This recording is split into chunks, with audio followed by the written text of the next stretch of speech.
oh, look at us. Here we are. Boop, boop, boop. He's Derek. If he's laying on top of you and you can't even tell that there's a man laying on top of you, is he even there? Are you having sex with a ghost? She's Romaine. Ugh, fucking hate her. She's kind of a whore, and I just don't really like her. This is Derek and Romaine. 2.0, bitches. Derek here along with Romaine, and we have a great guest coming up in this hour, filmmaker Todd Stephens. And having sex with a ghost is one of the few sex acts that is not included in his two raunchy comedies, Another Gay Movie and Another Gay Sequel, Gays Gone Wild. And we're going to be talking to him about that. I actually... I watched Another Gay Movie recently ahead of our interview with him, and honestly, it was really fun to because it came out 20 years ago, and it was just really fun to get into that era. And also, I mean, it is raunchy. There are films. I miss movies like that. I like a good raunchy film. I mean, I always have, but that's just because that's part of my personality. Yes, but like the first movie was a definite shot across the bow at like American Pie, but also into sort of what was going on in the gay community at the time. Mm-hmm. Meeting people online, not understanding what people are into. There's a lot of confusion around what various acronyms mean in the movie. like being young and not understanding like what BDSM stands for. Or girl, I still don't understand all the gay alphabet. There's a lot of shit out there. I don't, what does this letter mean? What does that letter mean? I don't even know. I gotta be honest. When I just always imagine that whenever I see an acronym, I think it's probably not for me. If I don't know what it is right away, it's probably not for me. And I think that's a good rule of thumb in life. If you don't know what it is, it's not for you. Although, and it's funny because, I used to work for Fred Seibert. When I first moved to New York, he was a creative director at MTV when it launched. R.I.P. MTV. He was very down on acronyms, because he's like, you should never use them except in a context in which everyone knows what it is. And so because otherwise you're just losing people when you do that. And it's because of texting and whatever else, the acronym thing has gotten much, much worse. And then there are all sorts of ones. But like in a sex realm, I'm like, oh no. But then again, even with the sex things, they also like have names for things, Dutch Stanley Steamer. Again, I think, and it's like, why? I probably am not into whatever this is, and I kind of don't want to know. You don't.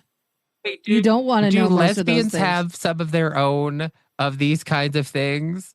Because the gay guys just have 1,000,001 like subsection of our sexual experience. There are some out there. There's not a ton. It's not like gay guys, but there are some out there. But usually are things I'm not interested in, so I'm like, meh. Now, in the movies, we didn't get to talk to Todd Stephens about it, but I did want to mention it before we go to our interview with him, is that his Another Gay Movies, the Another Gay Movie and Another Gay Sequel, have a friend of ours in the movies that we did not talk about. Who? Ashley Atkinson, who used to be my neighbor when I was in Harlem. She was actually neighbors with Cheryl Barcenas and her girlfriend at the time. Mm-hmm. They've been broken up now for 20 years, but Jamie and Ashley lived in their building in Harlem, not far away. They had a fabulous rooftop, so we would go and have like afternoon cocktails and things, and we used to hang out socially with Ashley. But now she is Mamie Fish on The Gilded Age, and she's great on that show. But she also she's a really talented actor, and she's like she works consistently. Filmmakers love to work with her. Like, she's really good. She's been in think 3 or 4 Spike Lee movies. He loves working with her. Oh, wow. She's really great in Black Klansman. She plays the wife of one of the Klan leaders in Black Klansman. She's great in the movie. And that is one of my favorite Spike Lee movies. It's really, really good. Have you ever seen it? You should see it. It's really good. It's based on a true story in the 1970s.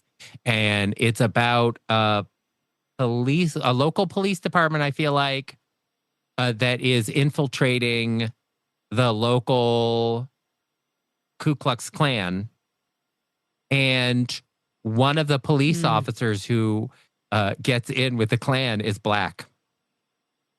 And initially it starts over the phone and they're not in person. And then eventually he puts on a hood and goes to Klan meetings or whatever else. But they're trying to, they think there's a plot, like a bombing plot or something that's going to go on. So they're trying to infiltrate them to foil their plot. And it is about a Black police officer who goes undercover in the Ku Klux Klan. And Adam Driver's in it. He plays another police officer. He's excellent in it too. And Ashley Atkinson is in it. And it's a really, really good movie. But also when you watch it, you're like, I cannot believe this is a true story because it just seems so unbelievable. So anyway, it's not my favorite of all of Spike Lee's movies, but it's up there. It's in the top 3. But Gotcha. He's a really good filmmaker, so it's tough to choose. But I really like Black Klansman. It's because it. I feel like when you're describing it, I'm like, I feel like I started to watch this movie, but I don't think I finished it. So you should maybe give it another try.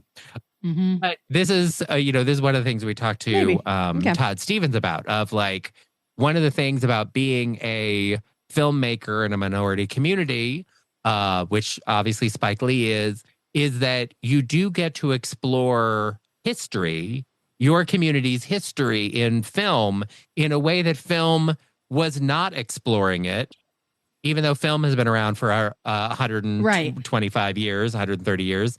For most of that, your community, your stories were not being told. And so it is a great opportunity for filmmakers in minority communities to then revisit history in a new way, because there's stories that are great that never got told. So in our conversation with Todd Stephens, we get into a bit of that, including his next project, which delves directly into a part of gay history that is not well known, that I think the story that he wants to tell, which he gets into near the end, is the kind of story that in straight hands is going to be a very different story.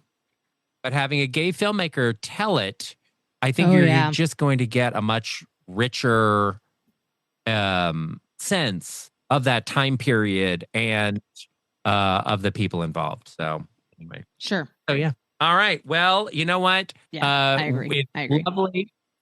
It's lovely to chat with Todd Stephens. No, what? Tell me what. And, get ready to jot down other movies to check out because we have a lot of great stuff in this conversation right after this. Stay tuned for more Derek and Romaine. Week, April, somewhere in the neighborhood of April 18th to the 25th, somewhere around there. Yeah, somewhere in that range. And just so I can gauge my answers, how long are we going to chat for today, ballpark? I mean, probably 15, 20 minutes, maybe a little longer if we're having fun, but yeah. Okay. And I don't have to keep the answers super soundbitey or short or just okay. We're in a volume business here. We do 2 hours a day, 5 days a week. Okay. As always for us, longer is always better. I mean, yes. Interns hate it because I have, dusty conversations with them about the 90s. They go on. But yes. Okay. All right, Derek, we are ready when you are, sweetheart. Okay, great. All right. Derek here, along with Romaine, and joining us now, Todd Stephens is with us. He is the writer-director of another gay sequel, Gays Gone Wild. It is back and available now Woohoo! on all streaming platforms for you to check out. It is, of course, the sequel to another gay movie, the big hit from 20 years ago. Todd, that is crazy that it has been 20 years. I know. It's great to be here, by the way. Thanks for having me. I know it's insane. 20. Wait, the original movie was 20 It years was 20 ago, years ago, right? yes. And the So sequel was Yeah. like 18. Yeah. that's crazy. And the film just hasn't aged a day. I mean, it's just Well, yeah. What took so long to do another one? To do another movie after this one? Yeah. Yeah. Um, I started teaching. I became a film professor. My husband and I bought an old abandoned church in the country and turned it into a house. And so, and the other thing is, I just didn't. Sometimes you just don't have anything to say. You know what I mean? Sure. I mean, it's Okay. like sometimes it just takes a while to. Making indie films is hard, and it's like to have something that you're so passionate about that you'll walk through fire to get made. Sometimes it takes a while to wait for that inspiration. I wish that more filmmakers did that because we often get a lot of like stuff that I'm like, why make this? I know, exactly. Yeah, exactly. Yeah, But these yeah. films, I actually, in preparation, because I prepare for our interviews, despite what our listeners think, I did rewatch another gay movie ahead of this, so I could, get back into the headspace of these original movies, and it was actually really fun to see. Well, first of all, the a lot of the movies are parodying not just sort of the teen movies that were going on at the time, but like the sequel, also really parodies this sort of Where the Boys Are 1960s beach blanket movies as well. And so it's really fun to revisit these movies in both the time that they're in, but also the movies and genres that they are parodying. Yeah, absolutely. I mean, one interesting thing about Another Gay sequel is that the smartphone, the iPhone, was literally released like when we were in the middle of the shoot. So it's sort of Wow. like, and I remember somebody showing me like the Grinder app, Right. and so this movie is sort of set in a interesting time warp before smartphones, Right. which was a very different world. And I think, despite the insanity and craziness of it all, I mean, it really is kind of about a queer community and people getting together in queer spaces and having fun and being crazy. And I rewatched the sequel as well, and it shocked me, and I made it. I mean, I'm like I made this movie, but the when I was watching the credits, it was interesting because we thanked like the five gay guest houses that were used in the filming of the movie, and they're all gone, Wow. So Oh, I that's know. sad. So yeah, it's like it was a time when we got together more in person in communities before the smartphone, which in my opinion is ruining the world. But anyway, that's another I story. mean, it is, although it's very funny because you, not you personally, but like as people, when we were young, it's like older people all the time were like, "Oh, this is terrible," and it was so much better before, and everything else. And then you get older, and like you say exactly the same thing. But in some ways, it is terrible. But it was also we had our own terrible things. Like I talk all the time about sort of before the internet, especially before phones, like the cell phones, you really had to live in a world of not knowing. If you went to dinner and somebody didn't show up, like if you had a group of friends and one of them didn't show up, I guess we'll Oh, find well, out where were they? later We if don't they're know. dead or alive or, what happened to them. Like we just had, or you'd be at dinner with friends and somebody would go, hey, who was it who starred in that movie? And if nobody at the table knew, it's like, well, I guess we just won't know, or you'd call someone's house and it would Exactly. just ring and they wouldn't be there. It's like, I guess I'll just call them another time. Like, so we Yeah. were so excited about the information age because like finally we won't have to dwell in this world of not knowing. But I think now Now you're like, oh, please, can we not know some know? stuff? That would be nice. We know Thanks. too much. Yeah. To me, the sweet spot was like before the phone, like the manhunt era. Yes. When we hooked up off of our laptop, our computers, and the computer wasn't like in our pocket and melding into our brain. So that was like a nice balance of like information, but then you can like walk away from it, Yeah. But whatever. We are old and all that. Although I teach 18-year-olds in college, like 18 to 21-year-olds, and they kind of long hate Yes. the phones, themselves. And I've had some students like go back to flip phones and they have a fascination with like sort of all things like analog, and like the Y2K era before, which this film is sort of Right. a part of. So like a nostalgia for life before smartphones. I mean, maybe not. I remember in the because you were this was really the beginning of your filmmaking in the late 90s with Edge of 17, which was a hit movie, and I remember seeing it in a theater because I lived in Los Angeles, so I had I could go and see when gay movies came out, like I could actually go and see them. And I remember seeing Edge of 17 in a theater and loving it.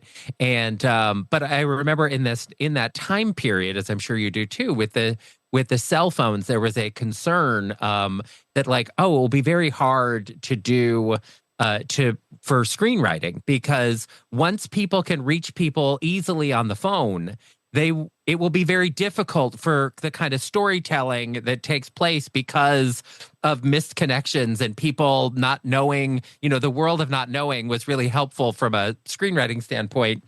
And, and I remember a story about the First Wives Club where Paul Rudnick, I think, was working on the script, and Scott Rudin was like, "Oh, you have to write a scene where they go to the lesbian bar to talk to the daughter," and it's like she can just call her daughter on the phone, like they don't have to go in person. It's like I know, Right. but I want to have this scene in the movie. So, like at a certain point, like you overcome the realities of the conveniences for storytelling, but. We all thought like, oh, the cell phone and the internet would be the death of the ability for storytelling, but obviously that hasn't happened. So I've got my fingers crossed about AI that maybe it will not be, the death of anything.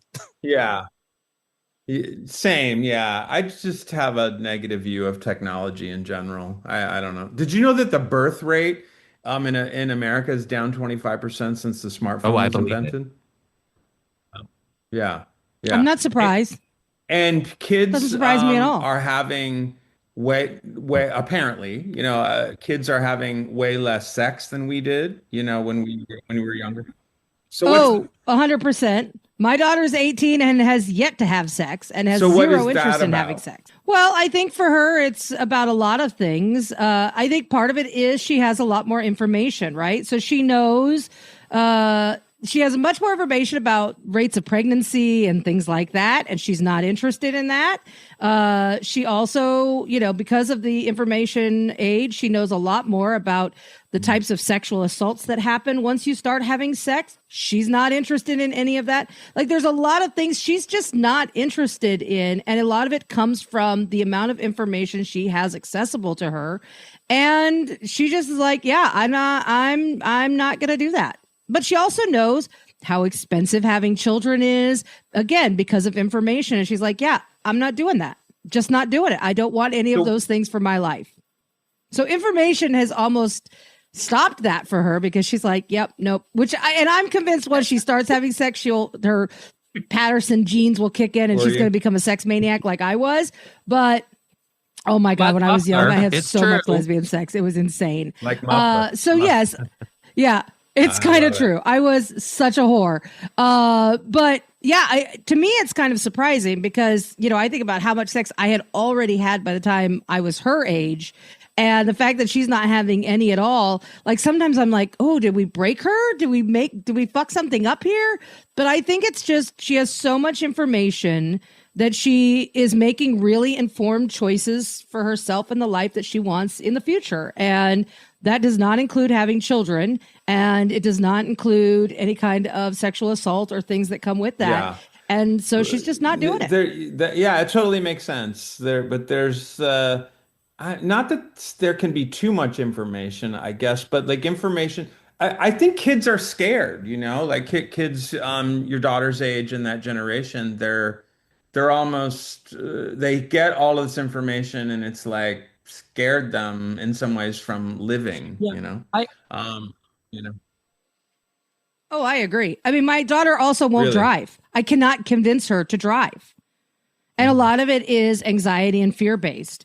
And it's like, oh my but God, please get out I and have a mean, to life. me, I Please get also out feel and like do the things. sex thing Yeah, it's might very be hard. part of a broader piece that is just our generation was different from this generation because our generation was really fueled by a desire for freedom.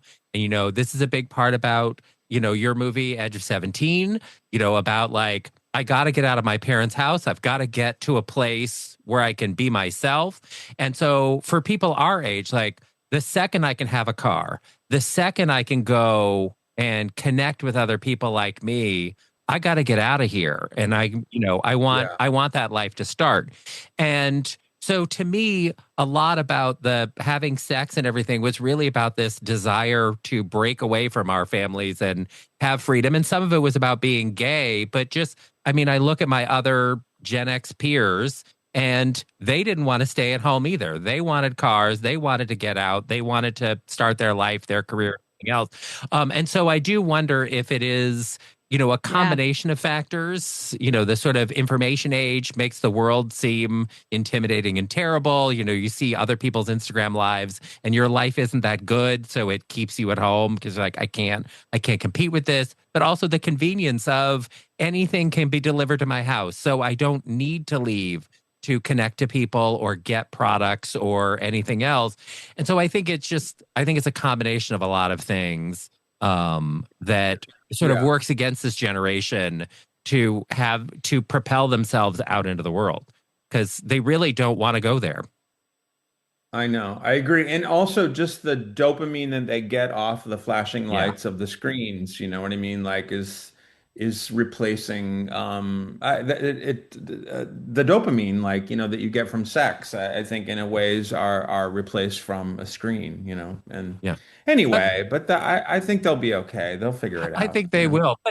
But like for you as a eventually. filmmaker, you're with Eventually. another gay movie and another gay sequel, you're really tapping into the sex comedies, which had been a big part of filmmaking for a long time. Like really, I mean, it really sort of in a sweet way and started in the 60s, but even through like the 80s and into the 90s and early 2000s, like this was a big part of exploring the lives of teens, young adults, exploring the world, and sort of the antics and mishaps that can come from that. But I would imagine it would be very difficult to do that now because that's just not a reality of this current teen generation, young adult generation. Yeah, I mean, I think if I made another gay movie or another gay sequel now, I would be canceled forever, like if it came out now. On one hand, on the other hand, my young students tell me that they are missing those kind of raunchy, comedies that cross the line, and that those comedy in a lot of ways has been stifled because we are afraid that if we say the wrong thing, then everyone will crucify us, and right. Exactly. Well, we've gotten so politically correct. We've gone too far to the other end of the spectrum. And in doing so, yes, we've lost comedy. We've lost Yeah, raunchy. We've exactly. lost some of And those things that I are, mean, with frankly, really I look great. back at the films that I those two crazy films, and I think sometimes you have to like be willing to cross the line, sometimes to or to ride the line, of things that are too much or inappropriate. And there's things about those films that I makes me cringe. You know what I mean? Like, I don't like the Asian jokes, and there's just a couple of things that I'm like, God, what were you thinking? Like, I would never do that. And so they cross the line, and at times, and I sort of regret that. I wish I could do it over, but on the other hand, overall, I'm just very proud of the films and that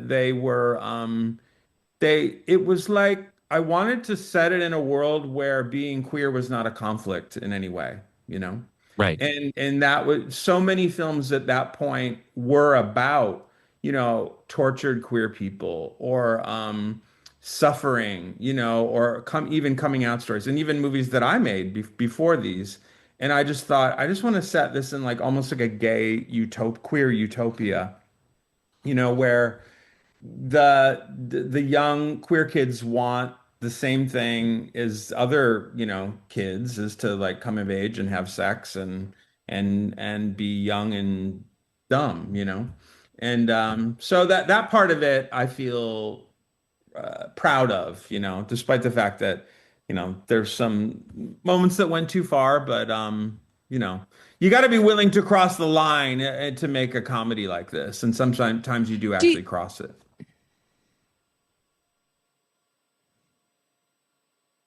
do you think that kids today, young queer kids today, are living in a queertopia? I mean, they're No, out I much don't, younger. because There's a lot well, more in of some ways, them. yeah, but why? I mean, not to get deep and heavy with this Please crap, but do. Why not? why are depression and suicide rates, amongst young queer people as high, if not higher, than when we were young, Something in a way, it's easier. They can, we grew up thinking, am I the only one? You know what I mean? And now I think that they don't think that, but Right. it's more like, uh, how do I compete with people? I'm not sure I mean, Romaine, you would probably know better from well, not that your daughter's not queer, I assume. I don't know, but just like the social media and all that kind of stuff, the way it's impacted kids, why is it just as hard now to be queer as it was then? And one reason is, I mean, obviously politics of the moment now. All these years when we were growing up, like, yeah, we had Bush and we had Reagan and all that crap, but it always seemed like we were like kind of advancing, and like things were slowly getting better, to the point where I think we got things like gay queer marriage before we even thought that it would happen, in a way, but now we're at a point where Right. things are going in reverse, like in terms of acceptance and trans. My trans students, like, it's a hard world to live in when they're being demonized, and anyway. But anyway, it's sort of, yeah, why is it just as hard now as it was then?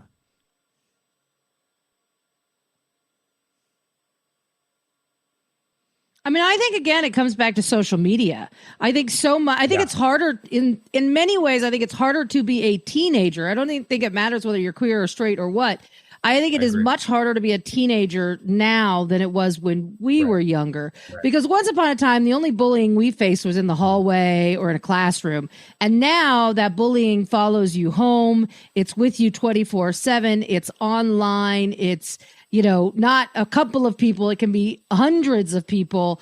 It and everything is so fast, and you have to be so on top of it, and your self-worth is all tied to how many likes you get on a post, or what fashion you're wearing today, and is it as good as this, and this fake life that people present online versus reality. And I think that is why you're seeing it. I don't even think it's really a gay or straight thing. I think it is just a teen thing right now. It is so hard to be a teenager in general because of all of this added pressure of social media.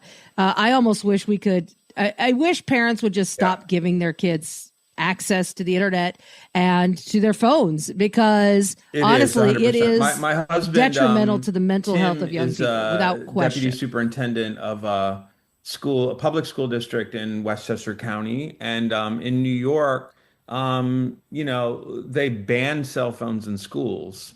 And at first, the kids like freaked out, like how in the world are they going to live? So in Tim's town, they have these like little Yeah. Velcro pouches that the kids have to. They're not locked, or they don't like turn them in at the office or whatever, but they're just like put in a Velcro pouch and meant to be put in their bag or whatever. And like I said, at first the kids like totally freaked out, but then it didn't take long before everybody started noticing like more noise of kids talking and stuff. Because like when a bell rang before, it was dead silent because everybody pulled their phone out and checked Right. to see if they had any messages. Now it's like after the bell rings and at lunch, it's like you can't shut them up, like and the kids love it, Yeah. like the kids actually. I Yeah. think we human beings want to be social and not just Yeah. like our brains are wired more to connect to people. And so that's really, Romaine, I agree. It's like we need to keep kids away from the screen and social media until I don't know what age, but Maybe for forever. maybe forever. Baby forever. Derek laughs at me all the time and he makes fun of me, but I put my phone down a lot and I walk away from it. Like, I do not carry my phone with me 24/7. There are many hours in a day where I will literally put down my phone and I will Yeah. walk away from it, either Right. because I just need the mental break from it, or I just don't want to be tethered to people. And sometimes it's inconvenient because Exactly. Yeah. sometimes, yes, people are I trying to mean, get a hold of somehow me, but we you know what? survived There's and nothing that did can't our wait. thing, I wrote my husband love letters and put them in the Yeah. mail when we were, first getting together. So yeah, I know exactly. It's So very sweet. yeah, But, very sweet. a lot of your Right. And how movies, great is that? really sort of one of the main themes that runs through a lot of your films is about people connecting. And, even with Swan Song, which I thought was a really lovely, lovely movie. And again, that's also, about connecting, like the people that impact you and make a difference in your life, and how meaningful that is. And I definitely think in our current era, where like our connections to people are, you know, constant but tenuous because of social media. It's just not the same thing. It's one of the things that I admire about you as a filmmaker, that this is a theme in your movies, and also something that I think is part of why people have really connected with your movies over the years, because it is about feeling connected, and so then they feel connected to your films, which I think is really lovely. Thank you. Thank you. I mean, it gets into, yeah, I mean, it's like uh, a big part of what Swan Song was about was like queer safe spaces sort of becoming extinct, you know? Right.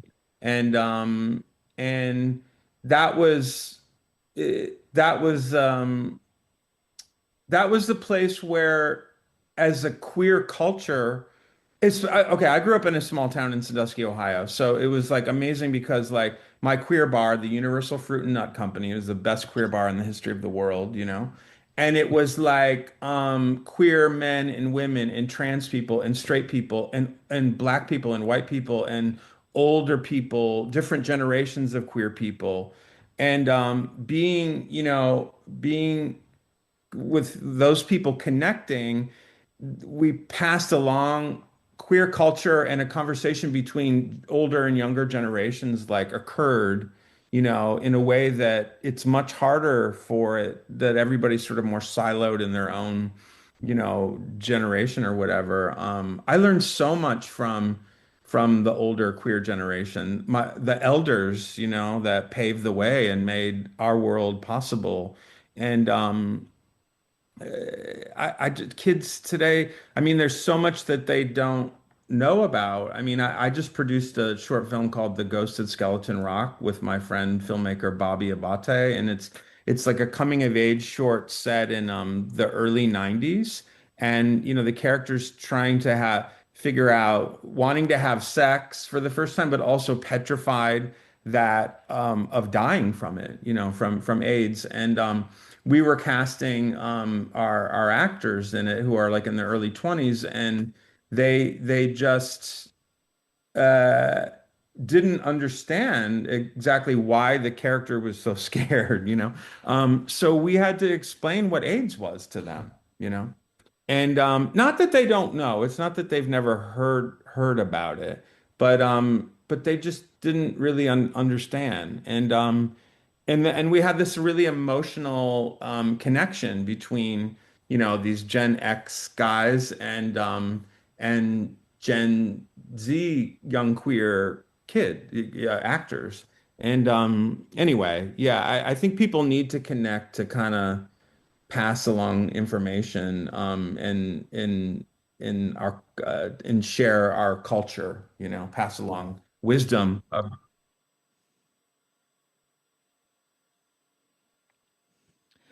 But do you think part of the problem is that nowadays we don't date? We have hookup apps, we fuck, we do what we want, and then we're gone.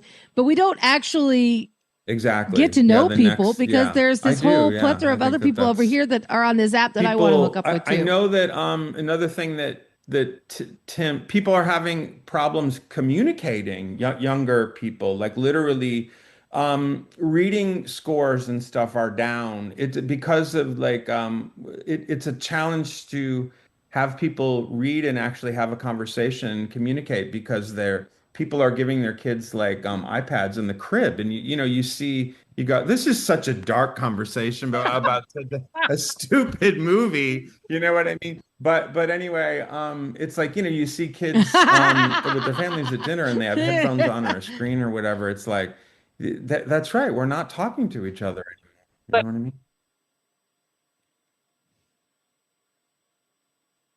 Uh-uh. So in my household, we do talk. We force like during our family time, there are no phones. We put Right. away all the screens, and we actually like we make our daughter talk to us. And most of our friends don't. Like I'm amazed. I have a friend. She has two Yeah. 21-year-old sons.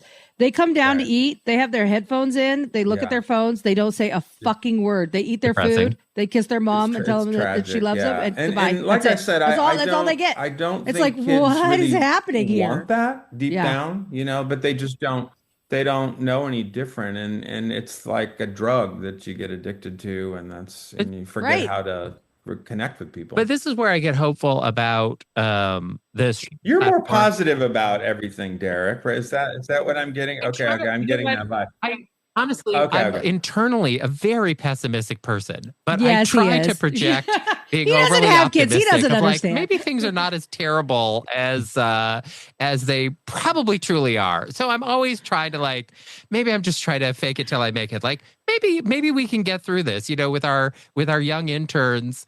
I I tell them like you're 19, this is your first real job, like you're in college. I know that you're not making a ton of money. This is the first money you're making, and the world is terrible. But I'm telling you, open a retirement account, put $5 a month in it. Like, hedge your bet here on your own future. Like, I know the future Yeah, looks grim, but what yeah, if it does work out? Like, you got to watch out for yourself, right? So anyway, I yeah. always try to like impart this knowledge on young people. And Romaine is like, oh, that's so dark. But I'm like, these kids think there is no future. The They environment do. is I know they destroyed. do. Politics is terrible. Like they see a world that the boomers have just like It's true. sucked everything up and they're leaving nothing behind for everyone else, which is 100% true. But, I think the world will go on.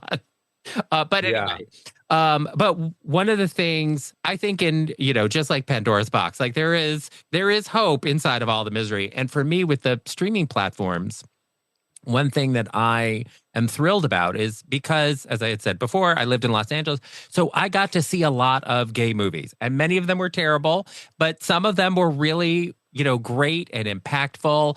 I saw an interview where you talked about the British movie Beautiful Thing that came out and how that had inspired you. And it's a really lovely movie. And the thing is, like, for a lot of people in 1996, they didn't get to see that movie because they weren't in LA or New York or able to go Right. to a film festival. And now with the streaming platforms, they can, and they can discover Edge of 17 or Swan Song because of these streaming platforms. They can connect to this. So I'm kind of hopeful that maybe there are young people out there who won't have the same bar socialization that our generation had in being able to meet people of other generations. But now we have this gay history, for the last 40 years of especially independent gay filmmaking, where young people can tap into, generations of knowledge and experience that was unavailable to us. And Yeah. and even with things like another gay movie and another gay sequel, they are also tapping into a time period and an experience of our generation, even though it is, raunchy sex jokes and nudity and whatever else. Like it's still giving you a snapshot of what that time and place was, which I think is important. It's still absolutely. Yeah, yeah. I mean, to have made a movie 20 years ago and anybody even wants to talk to me about it or even cares is amazing. Seriously. Like, I mean, but yeah, but I think that I will sneak onto Letterboxd and like look at reviews sometime. I don't do it, but I go through phases. Like I'll like look at reviews of another gay movie and another gay sequel, and I know it's a lot of people posting them, and it's those movies are very polarizing. Like either you hate it, like either you just hated them, and thought that they made us queer people look bad and that we were only caring about having sex and, and all this kind of stuff. Versus, I find a lot of 1 star and 5 star reviews on there for the films, which is really interesting. But a lot of young people are like, this is so dumb and so funny. And yeah, I did sort of tap into like another world that they're in a way nostalgic for, but that I just like forgot about the darkness of the world for 2 hours and just laughed at the stupid shit. Right. You know what I mean? And that's like why I made the movies is because I just wanted us as a community to, for a second, not take ourselves so seriously and to just like be able to laugh with ourselves, and that still, I think we still, younger people still younger queer people Right. still have the need to do that, apparently, just looking at what people say on there. So that's really Well, I cool. only wrote one movie and I am on Letterboxd all the time. And the negative reviews are my favorite reviews. And I send them to the director, like my favorites, the ones that make me laugh. I send to the director and we just have like laugh. But I think you have to like, you engage the audience where they are. And, I appreciate the reviews when people are like, oh, I got this deep cut joke that you threw in there. And like, I'm appreciative of that. When I was watching another gay movie, you have a bit in the movie with a mother and son are watching a video of him as a little kid. And you have a throwaway joke where, as a little kid, he dresses up as Karen Black in Airport 75.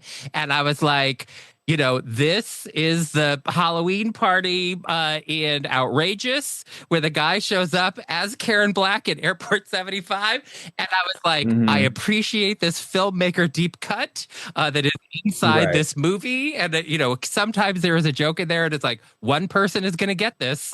And I am that Yeah. one person. And so, like, when I see in the letterbox reviews that there's somebody who, like, gets some nonsensy deep cut thing that I put in there, I'm like, you know what? I feel like it's all made. But I really do enjoy the people Yeah. who are like, because they're not upset. It's not like they're, they want to burn my house down or something. But like, everybody's got Right. their opinions, and sometimes their opinions are hilarious, and I love it. Yeah.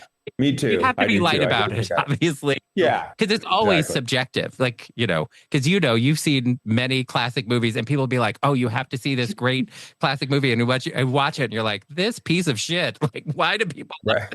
Exactly. Exactly. Yeah, yeah. And it is fun to make a movie that presses people's buttons and is Yes, polarizing, and creates a conversation. I remember another gay movie premiered at Tribeca, and I was like went to the stall Yeah. to go to pee, and there were these two boyfriends like outside the stall at the urinal, and one was saying that it was exactly what the world needed, and it was like hilarious, and it's great to be able to make fun of ourselves. And the other person thought it was like, just showed queer people in the most horrible light. And but anyway, they were having a fierce argument about right. it. And which just made me think, oh, I touched I created a conversation, you Which, know? as a filmmaker, it's like all you can hope for is that it's 100%. something that engages people in a way that gets them out of their everyday life Yeah. and makes them think and engage and talk. And yeah, I mean, doing a teen sex comedy parody of these teen sex comedy movies that were going on, like doing a gay take on that was very different from what other filmmakers were doing at the time. Uh, Hmm. and so, yes, of course, for people who had been going to film festivals and seeing these very earnest, movies about lesbians pining away, in the darkest regions of Tibet or something, it's like, yes, this is going to be very, very different, but good. That's what filmmaking is supposed to be. You're My supposed favorite to kind of have movie. different perspectives and try different things and Absolutely. provoke audiences. Yeah. And yes, if you can make people laugh along the way, that's even better. Right. It's nice to have, Yeah. 95% Rotten Tomatoes, That's right. but just because something does people don't not everybody gets it, then it doesn't mean that it's Yeah. there's not something there to check out. So yeah, and those movies they were polarizing, and yeah, the Another Gay sequel does not have a 95% Rotten Tomatoes. I know that, but I also know that people love it, and yeah, and there's so many great. I mean, RuPaul is in it. She did it right before as she was formulating Drag Race, and like right before she shot Drag Race, and Lady Bunny, and Scott Thompson, and Brent Corrigan, Mm-hmm. and Amanda Lepore, and I mean, there's just on and on. Like it was so cool to back then too. There weren't as many out celebrities as there are Right. now. And it was really Right. cool to pay homage to people that had the courage to be out and were like my idols, and to celebrate them and just all get together in this utopian, crazy gay world and just play Right. and have fun, But also, I mean, even things like having Nancy Sinatra do the song in the Ooh. first movie was a great nod to the gay bar scene in Advice and Consent that has a Frank Sinatra song in it. And that Frank, they went to Frank Sinatra of like, oh, we want to use your, music in this gay bar in 1962. And he's like, yes, please do. Like, gave them the right, like, wanted Mm. his song to be played in this gay bar scene in this movie. And so, in a lot of ways, it really is, film is really a conversation across time. Mhm. And the more you dig into it, the more you see, that conversation in action. So to me, I think that this is the great part about revisiting these films is it gives you a chance to remember what life was like in 2006 and 2008. And it is different, but Yeah. Hmm. and I mean, even with the, like, you had brought up the Asian Very stereotype, which different than people it is will, now. will find cringy in our modern era, but it was also cringy then. And when you watch like the John Hughes movies of the 1980s and like that ilk, there's a lot of very casual racism in the Gen X films that when you revisit it now, you're like, oh no. And so Oh to no, me, yeah. even having that in the movie is a reflection of what the reality of Hmm. those other movies that it is Oh no. engaged with. So I think you can see even the parts that are, may make people cringe now. It's like, well, you need to look across the landscape because was a lot of this was very cringy. I mean, especially the way that women are treated in these raunchy teen comedies. It's not as much because it's a gay one, but like when you go back and watch it, it's like, oh, these Right. women are worthless unless they take their glasses and ponytail off, and then all of a sudden they have value in society. Like these are Right. terrible lessons. You Yeah, know? absolutely. I mean, I not that it was right, but I mean, the what you said about the John Hughes movies, and John Hughes was, well, this is really kind of wild. Like John Hughes is like such an idol of mine, and very influential on Edge of 17 and stuff like that. I said at the time I want to make a gay Pretty in Pink, Right. but I went back and watched like The Breakfast Club, and which used to be one of my favorite movies, and I will say I sort of hated it. I Interesting. mean, because of how the women were treated in the movie, and like the jock, or the not the jock, but the what's his Judd name, Nelson. the Judd Nelson, yeah, basically terrorized Molly Ringwald's character, for the whole movie. And then they like wind up together. And the other thing that really bothered me was the Ali Sheedy's, kind of gothy, freaky Hmm. girl, which is like the one that I related to. I forgot that they gave her like a makeover at the end of the movie and made her into like a normal person, you know? Yeah. Which I know I've read that she and Molly Ringwald were like fiercely against, at the time. But anyway, there's still great things about it too. I mean, you can't, just because there are cringe elements, I don't think you can just throw the whole baby out with the bathwater every Right. time. But that movie didn't sit right with me when I watched it again. So it really is, it's Now, fascinating. I know that you are teaching, but I have to imagine Right. you are also still writing. So, Mm. do you enjoy writing? And for you, after writing and working in film now for almost 30 years, how have you changed as a writer? And do you have different things that you want to express now at your age? And with your experience. I think I feel like most of my movies and sort of life's mission is sort of commenting about the queer experience. And so I'm still always thinking about what my how to do that now, in this crazy Hmm. world. I also I my dream, next movie is a biopic about Mae West, and who has been my like icon from the time I was like a little gay boy in Ohio. So how in Mae West was basically like a female drag queen, and appropriated, borrowed, appropriated, was influenced. I mean, this is part of the Right. conversation of the film, like way before Madonna and Gaga and stuff. Like this person, went to Harlem and incorporated, elements of jazz and black dance and music into her act, and went down in the 20s. And there's a roaringly fabulous like gay scene, that people don't even know about before the Depression hit.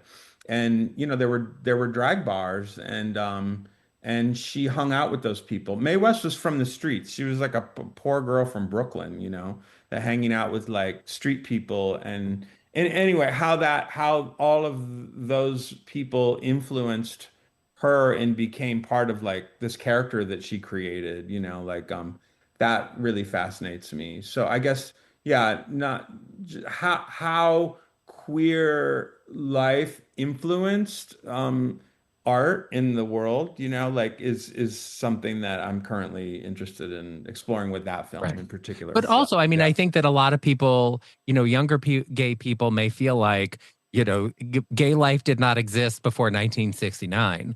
And the reality is Nice. no, like, but, but Yeah. especially, at the end of the two world wars, because all sorts of men, especially men, There's a lot of left actually very home interesting gay in the life before war. that. And then after the war, once they saw the world, after they like ran into other gay people, they had come from farms in the middle of nowhere.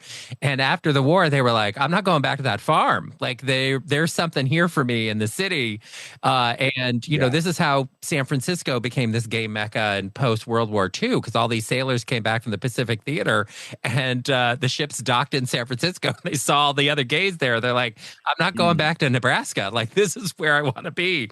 And so Yeah. it really did foment these very exciting big city gay communities in New York in the 1920s, and in New York again, and in San Francisco in the 1940s. And it was, I'm sure, I have to imagine for the people then, it was a really exciting time because they got to see people like them for the first time and live and work. And it was also sort of it was, sort of broadly, unacceptable to be gay, but it wasn't nearly as illegal. Like the laws against gay people really came into effect after these eras, because Right. people were out and gay and whatever. It's like, oh, we got to clamp this down. But there was sort of like this period where there was other vice, other problems, that like prohibition, that the police were looking at, and being gay could really flourish in a fun underground way. So I'm excited about this Exactly. project for you. Thank you. Yeah. Thank you. Thank you. Thank you. Because I do think this is a part of our history that is not well explored. Also fun. Like, the Yeah. 1920s. No, Well, no, it isn't. No. I mean, I think that there are probably certain things, because I think in all civil rights movements, like I think about Not the all Black gay civil rights history is movement dark and of, depressing, like, Derek. Is that what you're saying? Civil War era What? was I find probably that for so a lot hard to of Black believe. people a very exciting period. They're like, okay, we're really making progress here in Reconstruction and the end of slavery, and like there's a lot of momentum. And then by the 1890s, like the clock is rolling back and it gets worse and worse and worse.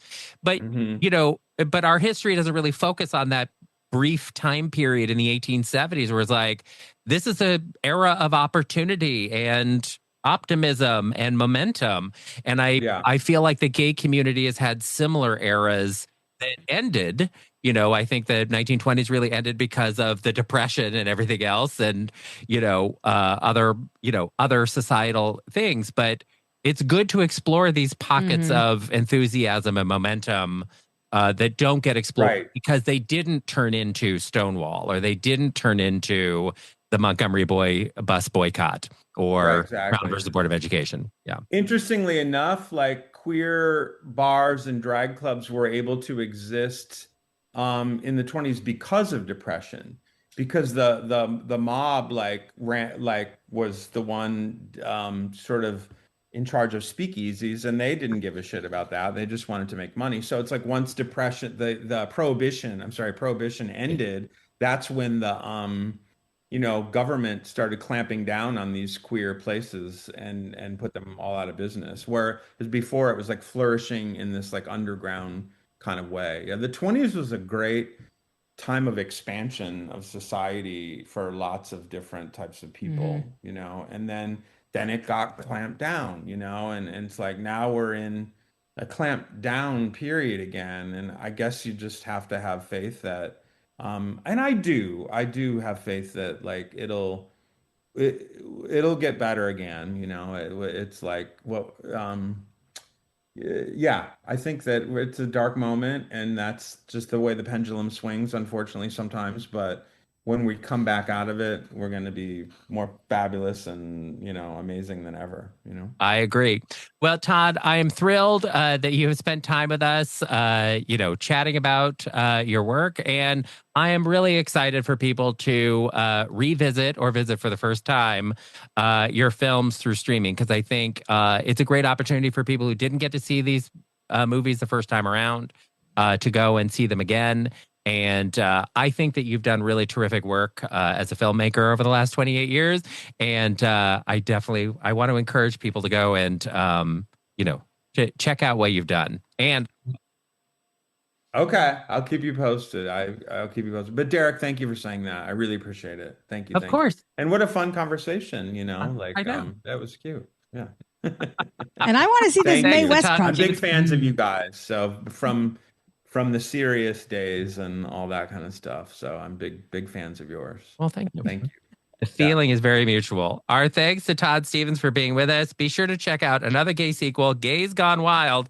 It's on streaming platforms now, and you can also find his other films, including Edge of 17 and Swan Song, and Gypsy 83 too. Right? Is it? Yeah, let me just give a tiny little plug about that one. I just finished the 25th anniversary director's cut of that. Okay. Which is like a whole different edit of the film, which I never loved the original edit. But and speaking of Karen Black earlier, she's like amazing in that film. So that's going to be coming out this summer, like in the theater. Oh, great. So, Gypsy 83, the director's cut. All right. Now I know that when the movie first came out, you were kind of boxed in because on the one hand, people were like, "This isn't as gay as your past work," and then other people were like, "This is still too gay."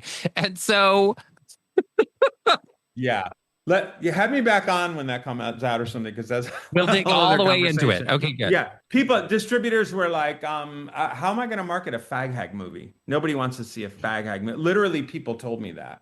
I was horrified, but so times have changed on that front a bit. They have. All right, well, we will definitely have you back to talk about that too. Our thanks to Todd Stephens for being with us. You're listening to Derek and Romaine. Well, there you have it. The end of another perfect episode of Derek and Romaine. And if you want more great fun, go to dnrstudios.com and subscribe to get our show every day. And don't forget, for DNR Plus subscribers, you can use the DNR Cast app for iPhone, available now in the App Store.